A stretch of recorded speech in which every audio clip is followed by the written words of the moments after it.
Hi, I'm Tim Smith, an intern with the AIIA National Office, and I'm here talking to Lisa Singh, a senator from Tasmania. Thank you for joining us today.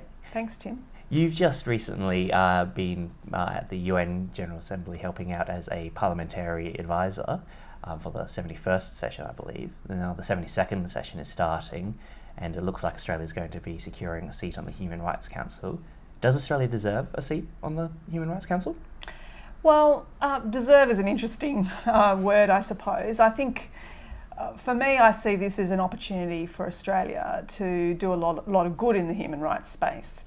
And whilst I was at the UN, there was some criticism, rightly so, about Australia's treatment of asylum seekers and refugees. It wasn't so much curtailed in the sense of its nomination for a seat on the UN Human Rights Council. It was more about, just in general, our human rights abuses for those people that have sought asylum.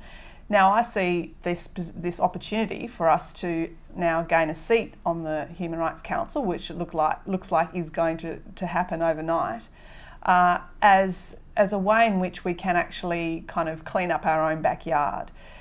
We can look at obviously other human rights issues around Indigenous peoples in our country, as well as our refugee policy. And if we are going to indeed be on that Human Rights Council, I do think we need to practice what we preach. As part of our bid, we put forward 5 pillars. Now we'll have to actually implement those 5 pillars and make sure they're not just kind of words of good sentiment, but actually, turn them into action. I think, though, that, on the main, over history, Australia does have a good human rights record, and indeed, if you look at our participation at the UN, we were there right from the beginning. So this is an opportunity for us to do a lot of good, also in our region. If you look at the moment at the situation that's occurring in Myanmar, I think again Australia being on the UN Human Rights Council gives us an opportunity to try to respond to some of the violations of human rights that are currently occurring in Myanmar. So it's a kind of opportunity for us to do good in our region, obviously at the UN, but also to reflect upon what is going on in our own country and see how we can actually address some of our own issues and actually make things better for the future. Right.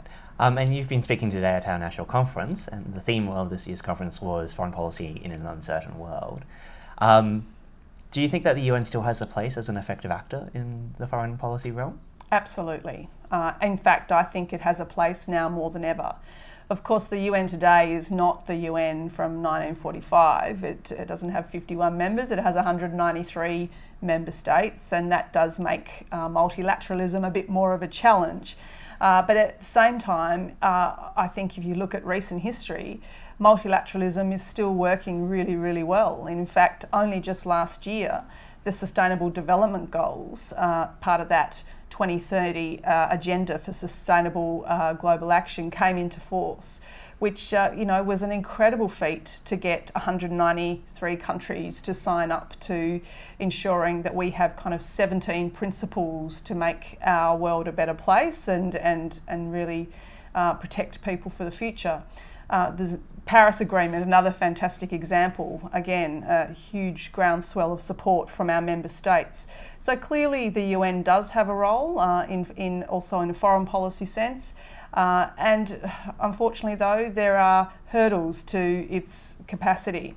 And I think that goes to the UN Security Council and the veto power of those particular 5 members. Whilst at the UN, obviously the Syrian crisis was daily unfolding.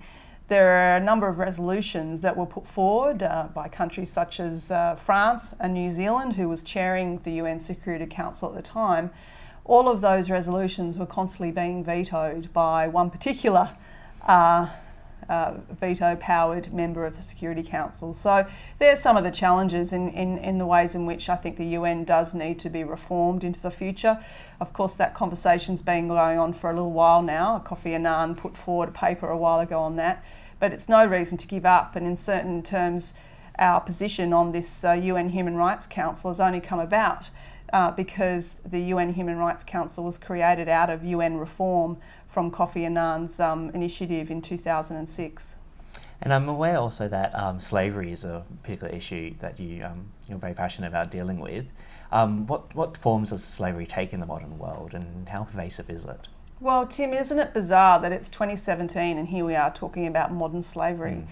But in fact, it's still a major issue, not just in our region or globally, but actually also here in Australia.